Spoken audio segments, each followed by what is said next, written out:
Okay, you guys, I'm getting ready. Stuart and I are getting ready to go on QVC2, Outdoor Living with Dan, and I'm going to be showing 3 of my products and talk about them. These hanging baskets that come in 3 different sizes. That's my QVC voice.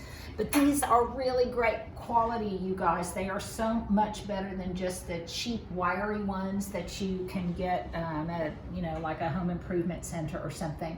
And then I'm also going to be talking about a little bit later in the show. Let's see, the first, you all are really getting the behind the scenes. At 1:57, I'm going to be talking about the hanging baskets.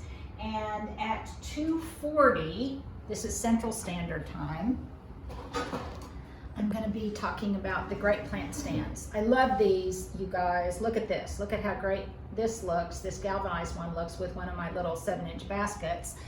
But look here. Look at how the copper one looks with a copper tray. We're going to have to do a switcheroo. So stuff comes down, stuff goes back out. It's all very, very elaborate, very, very technical.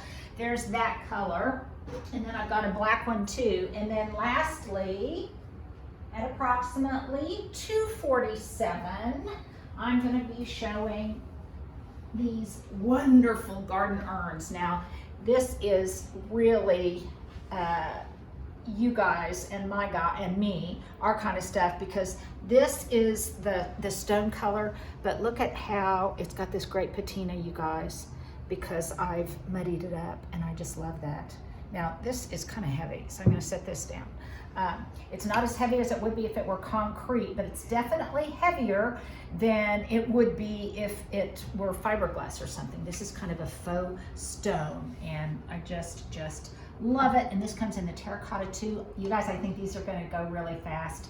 So if you want to order one, you might go on QVC.com right now and get yours. This came in late. It was kind of one of the second tier of things that came in. We didn't know if they were going to be made available or not. They came in late. So you guys, you might want to get to them before they sell out. So this is the faux stone, and then there is faux terracotta too. So there you go, your little behind the scenes preview, compliments of Stuart.